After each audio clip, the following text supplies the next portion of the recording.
Welcome to the Heal the Hurt podcast.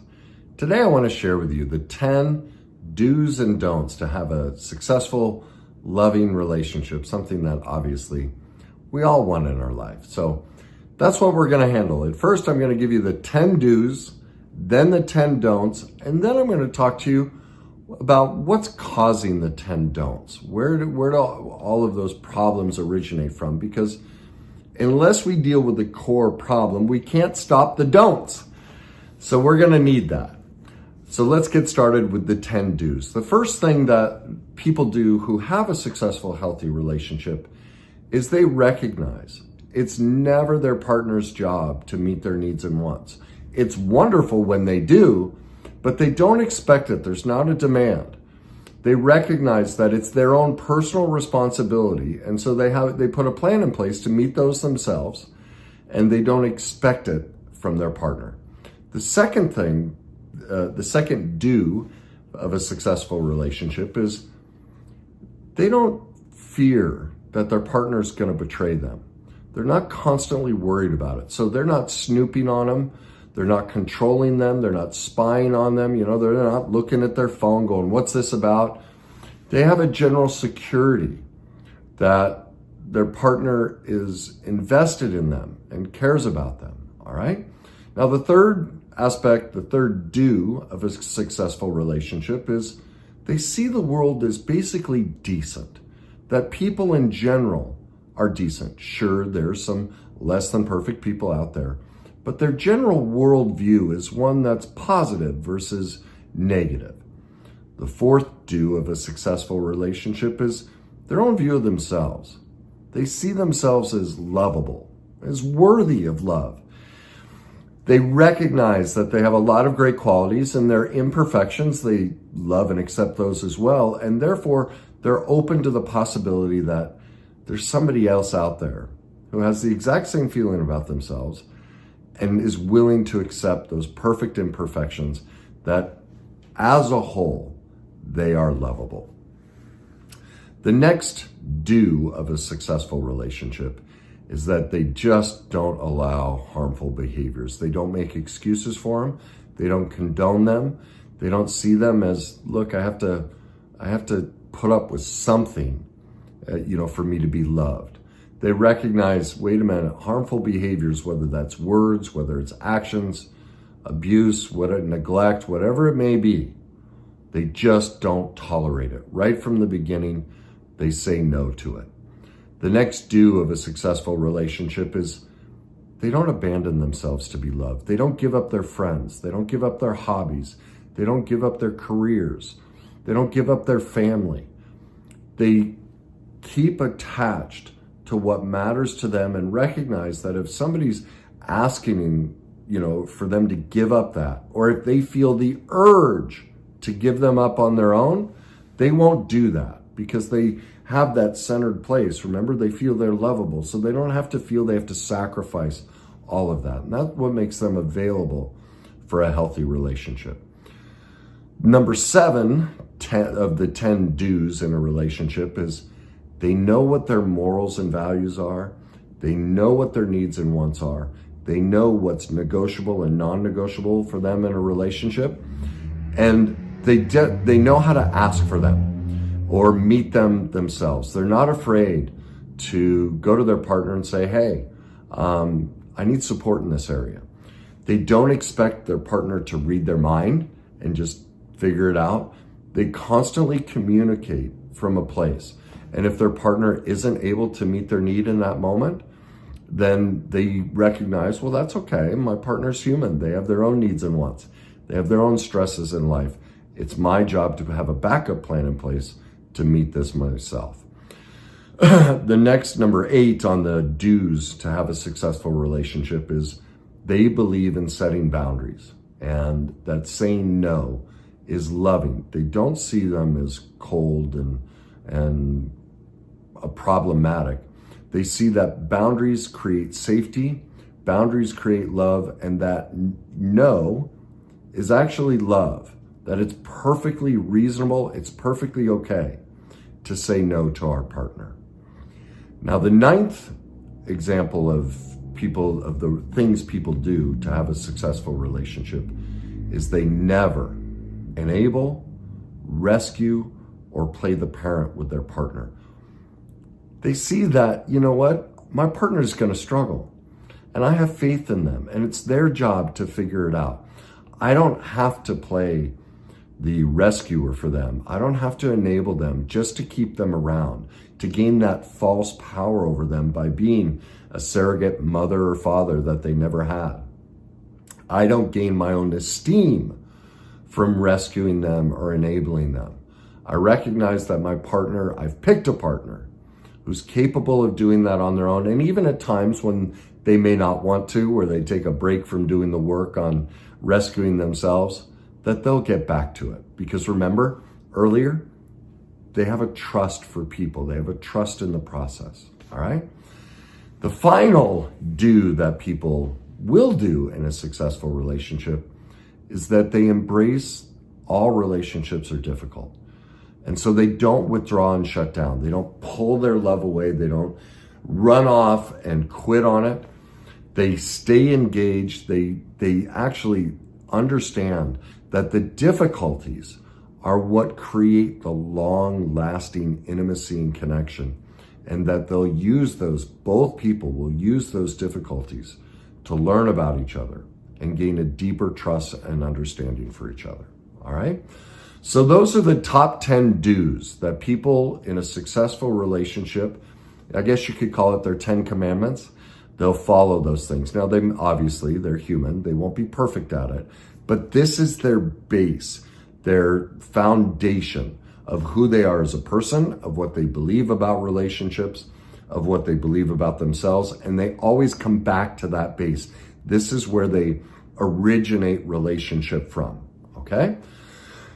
Now, what about on the other side, the 10 don'ts? Well, interestingly, it's the polar opposite of all of the 10 do's. So, and this is what, with all of my clients, all across the internet, if you watch any TV show, if you watch any movie, they're exercising almost all of these 10s. What we've had modeled for us as relationship is incredibly unhealthy. And this is why people are struggling, is because they have this belief that these are things that are okay in a relationship. Well, if you find yourself in this list of 10, if you hear anything that you're like, ooh, that's me, well, that doesn't mean you're a bad person. Obviously, like I said, the only information you've ever been shown or given from your parents or anyone else is information that guarantees relationships won't be healthy. So don't beat yourself up. You can't be blamed for doing things you were taught to do. When you don't have the information, you can't hold it against yourself. But today I'm going to give you that information. So for the first time in your life, you have a choice. From this day forward, you can actually choose to learn about some new information and gain the skills and tools to have the relationship that you deserve. And that's what matters. Not blaming yourself for the past, but owning the past, making sure you accept the truth of, yep, that's me. But you know what? I can empower myself. I can go learn about this. This doesn't make me bad. This is my opportunity to learn and grow. And even if you're in a relationship, you can sit down with your partner and go, hey, I saw this video and there's a lot of us in here and a lot of things that we do and a lot of beliefs we have. What do you say about the two of us gaining the skills and tools to stop these behaviors so we can both have the love and relationship and marriage that we both want? So use it as a springboard, not as a shame-based blame situation, whether you blame yourself or blame your partner, okay? Pardon me. So the first don't of a relationship, and one that's probably the most common, is the belief that our partner should meet our needs and wants at all times. And even worse, they should know what they are. We should never have to make a request for them again, and they should read our mind. Like, that's kind of 3 in 1. In almost every relationship, I deal with clients all the time. They go, but I've told them, they know this is important to me. Well, did you hear the sentence? The last part of the sentence. This is important to me. See, yes, it's important to you. but it doesn't mean it's important to them. And that doesn't make them a bad person. Now, I'm talking about a reasonable person, not a narcissist, a sociopath, not evil, but a reasonable person. It's not their job. Their life is filled with other things. Their life is filled with their own needs that they're trying to meet. And so our partners are human. They get overloaded with their own pursuits. And so, yes, they're going to forget that we love something and we want it all the time. And so in the poor relationship, there's this demand, this perfectionist demand that they should know and they should give it. And it's their job. I call that the Kardashian model of relationships. You see that in reality TV, that if you love me, you should just give me what I want and meet my needs. And that's love. And it's not. That's codependence. It's manipulative. It's incredibly destructive.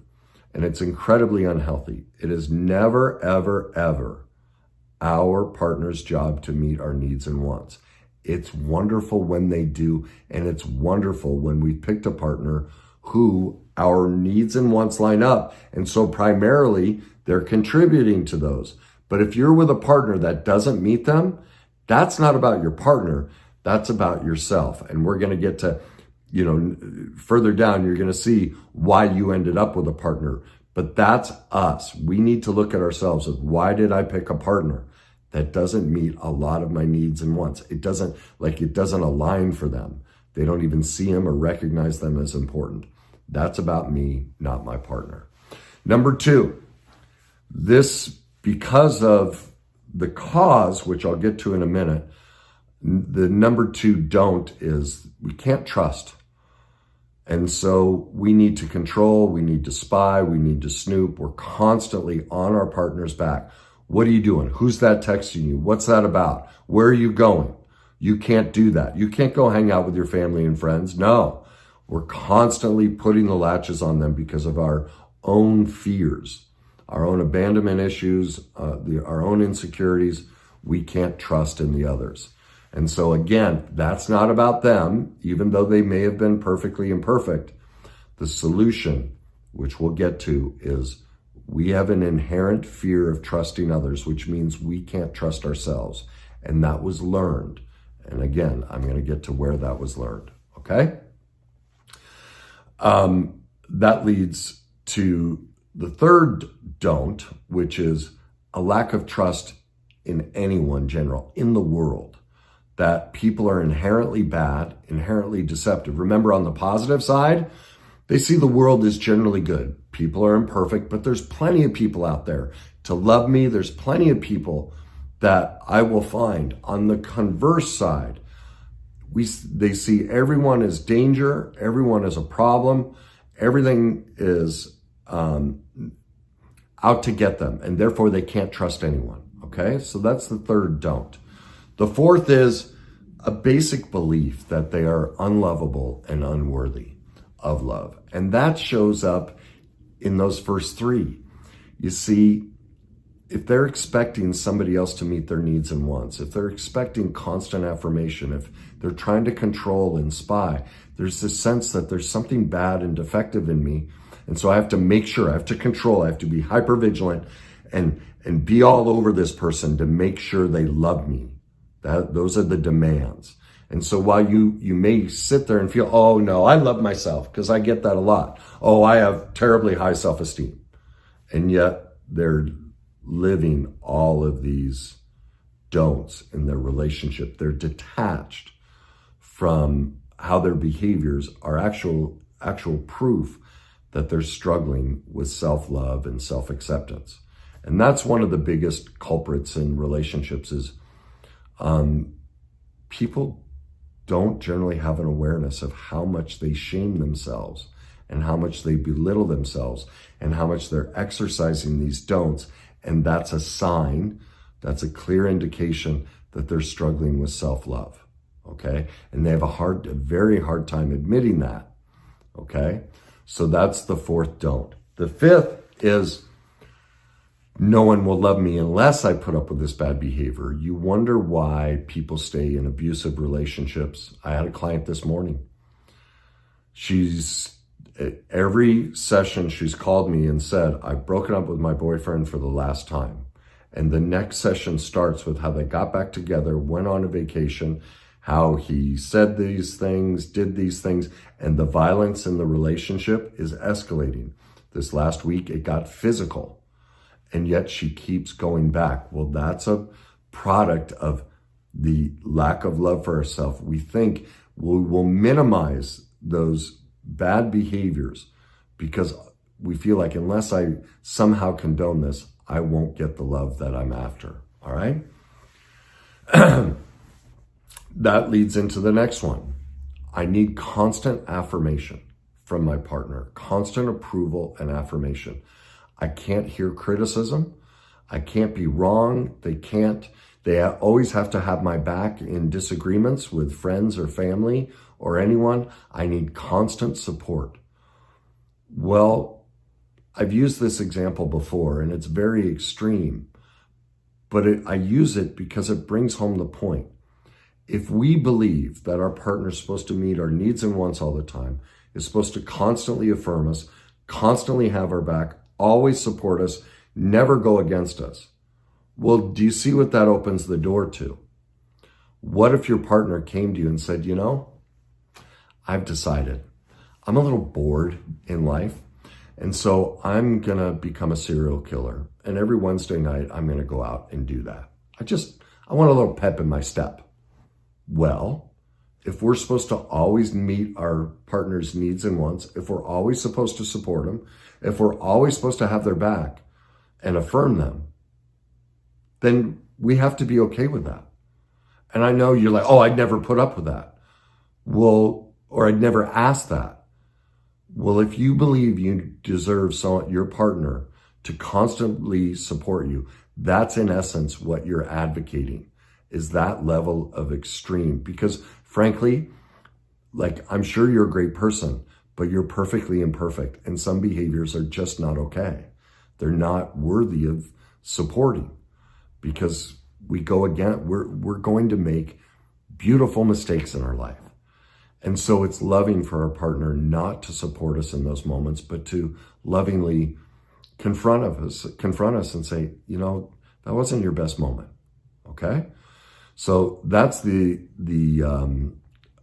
can't remember where I am, the sixth one, I think, or the fifth one. The sixth one is I must sacrifice everything for my partner. You see this all the time. People will give up their friends, their hobbies, their careers, their families. I did that.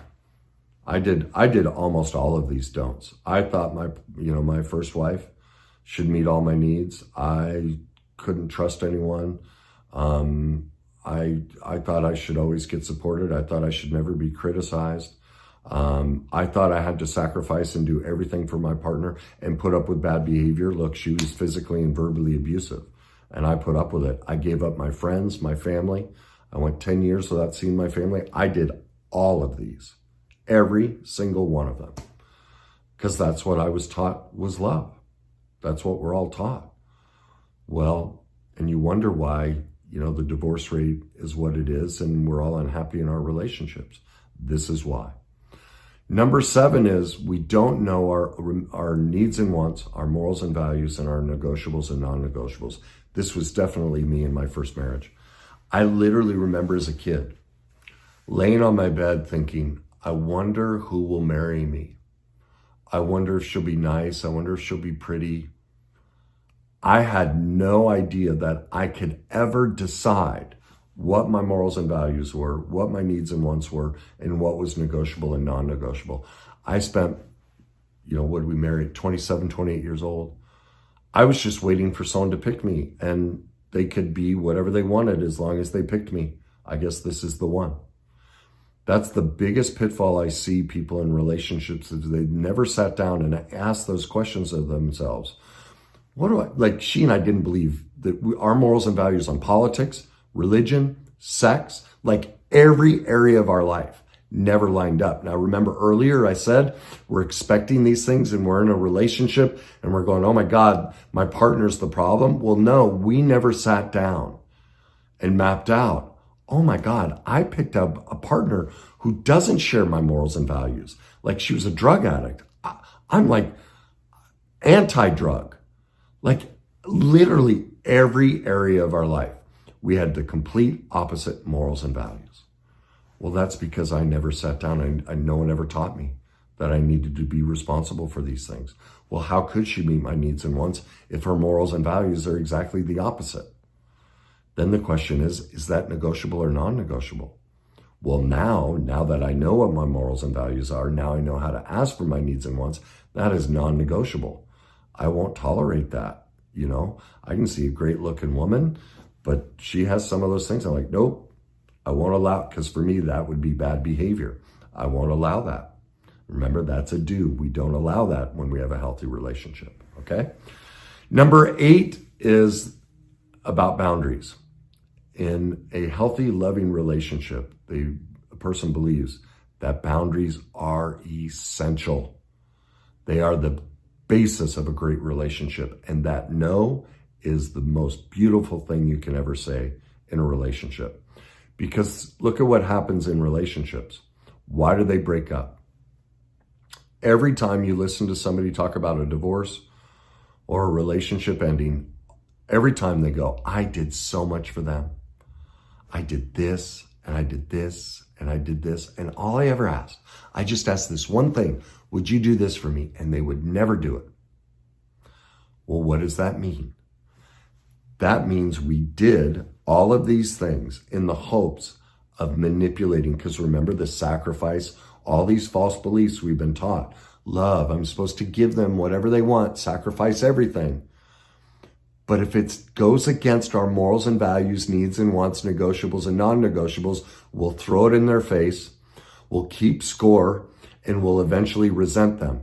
And so all of these things that we did, we didn't want to. They went against our morals and values, our needs and wants, our negotiables and non-negotiables. And the proof of that is that we're throwing it in their face, we kept score, and we resent them for it. That's the proof, okay?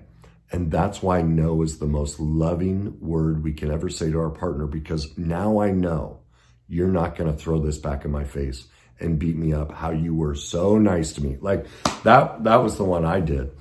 My ex loved to garage sale, and that, I tell you, you wanna kill me, make me go to a garage sale. I've just never understood it. You're rifling through people's things that they want to throw in the trash. Like, I just don't get it. But under the guise of sacrifice and supporting my partner and meeting their needs and wants and, you know, oh, I love you, I would sit in that car for hours on the weekend. And then, man, at night, I would be passive aggressive, snotty comments, cold, shut down. I'd take it out on her. Now, you tell me where the love is in that. But it was the best I could do. I didn't know all this information. And so if you're hearing yourself in this, don't shame yourself. Recognize, hey, I did the best I could. Now I'm here listening to this. I'm learning the new information. I'm going to make a commitment from this day forward to love myself and love my partner. And I'm going to start saying no. I'm going to start setting boundaries because this has got to stop. Okay? Number 9, this is one of the people that get trampled on, that say they've been trampled on and aren't getting their needs and wants met. They tend to have this don't in their language and their belief system.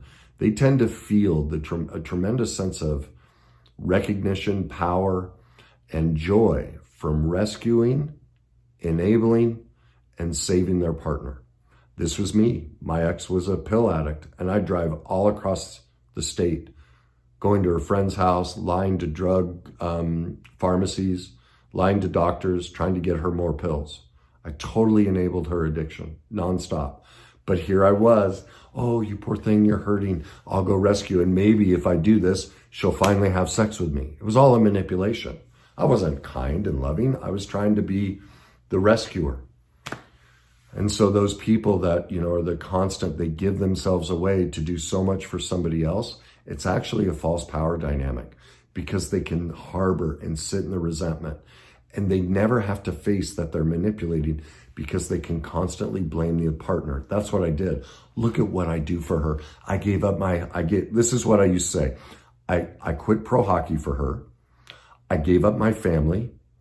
I gave up sex. I changed careers. I changed my whole life for her. And she won't even have sex with me. She won't even say anything. She won't stop hitting me. Look at how manipulative I was. Oh my gosh. Now, I'm not condoning any of her behaviors. And I'm not condoning your partner if they're, being less than perfect like she was, or even abusive. But because we didn't teach ourselves, we didn't go learn about the do's, about boundaries, about what a true healthy relationship is, because we chose not to become an expert in that, we are responsible. We have to take ownership of that. That's the only way to change this, okay? And finally, number 10, relationships should be avoided. You see this? I see this all the time. People are like, oh, I'm done with the relationships. Men, women are just liars and cheaters. Remember, they don't trust the world. This is the 10th don't. And so just be avoided, or they won't open up to their partner. They won't be vulnerable. It doesn't matter anyway. They don't care. No one cares about my thoughts and feelings. No one's worthy of my trust. I'm just going to avoid them and avoid the relationship. Well, no relationship is possible with avoidance. So finally, we get down to what causes all of this. Well, the biggest reason most people live their relationship life in the 10 don'ts is because of poor attachment with their parents in childhood. Look, I know everyone wants this to be about anything but childhood. We want it to be about the partner and, oh, well, they should know they're an adult, but they don't. And even if they learn about this stuff, unless you go back and heal your childhood trauma, you have no shot. And I do these videos and everything because I'm really trying to break down the stigma. All of us, any problem in our life, anything that's so-called bad about us that we think is bad or whatever it is, it's all learned in childhood. All of our problems are learned in childhood. The 10 don'ts were false attachment coping skills we developed because of our parents' perfect imperfections, because for centuries we've never taught how to be a parent. We've never taught about relationships. And so they were survival mechanisms. We had to adopt these 10 don'ts just to survive unconscionable pain and trauma and abandonment, enmeshment, all these different dynamics that all of us have been through. Nobody on this planet is immune from childhood trauma. Nobody. And I have been on podcasts with people who argue with me about that. I was on a podcast, this girl, she told her whole life story. And her whole life story was she was going to become a lawyer because her parents wanted to. And her mom's still running her life, running her podcast, running her business. Her mom is running her whole life. And she refused to see and admit that her trauma, all of her struggles in her life are because of the enmeshed abandonment, the abandonment from her father who demanded she be a lawyer, and the enmeshment of her mother who overempowered her. That she's still trying to please her parents. And that, I found out later, her mother was upset with me because mom doesn't want to take ownership that she was perfectly imperfect. And that's just everybody. That's where all of this comes from. Now, I know it's uncomfortable, and I know I'm not always the best at communicating it. I know that the words I choose sometimes comes out as harsh or demeaning or critical. It's not my heart. I read like Gabor Mate and some other people who talk about this stuff, and their words are so elegant and so loving. My heart is to be elegant and loving about it, but I tend to be really direct and it comes out harsh. And that's not my heart. I'm not trying to blame parents. This isn't about blame. Our parents can't be blamed because we've never taught any of this. They can be held accountable, which is boundaries and loving, that they chose not to learn about it, but they can't be blamed. So I'm not trying to shame your parents or shame you as a parent because you've taught your kids this as well. Whatever struggles you see in your kid's life, you've taught them this. We have to own that. My goal is to just break the wall of denial down And my heart is to try and do it in a loving way where you go, you know what? He's right. I mean, the Harvard Center on the Developing Child says it, adverse childhood experience, like every scientific process out there says all of it is childhood. If you're not addressing childhood trauma, you're not addressing the issue. Any relationship program, anything that doesn't make you an expert in overcoming your childhood trauma is not giving you the solution to live you the life you want. And that's my passion, is I want you to have the life you want. And so if I come across harsh, it's only because I have a passion that somebody finally teaches what it's really about, because I almost lost my life. I almost killed myself because I'd been searching for 30 years. And what I discovered is all the gurus, all the people in this industry won't talk about the real problem. And that's what frustrated me with my own life. And so that's the directness that comes out. So I beg your forgiveness. I'm still working on it, still trying to find the better language so I can communicate it in a way that you feel loved and cared for and you go, dang it, he's right. I'm gonna go work on this, because that's all I want, is for people to go, you know what, I'm gonna work on this, because I know how scary it is to make that jump. To go, gosh, I don't want to admit my parents were imperfect. I don't want to admit that I was imperfect as a parent. Oh, that sounds too scary, too rough. I can tell you this. If you decide to do it, I have yet to see one person whose life hasn't exploded with joy, happiness, and tremendous things in their life. It's never failed. And so if that's what you really want, in my life experience, it's the only way out. And that's what I want for you. So I'll leave it at that. So there are the 10 do's and the 10 don'ts of a healthy, successful relationship. I'm going to post some other videos here and links to, if you'd like to learn more about that. But please comment, share your comments. And if you feel I've been unkind in my explanation, please comment. Show me how I'm unkind. Help me learn. Help me get better at communicating it so I can reach more people, because that's my heart. If you want to share your own story of pain, if you see yourself in these 10 don'ts and you'd like to change it and you want to start being vulnerable, share that.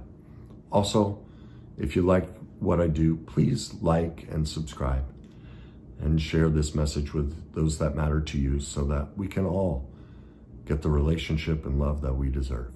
Have a great day.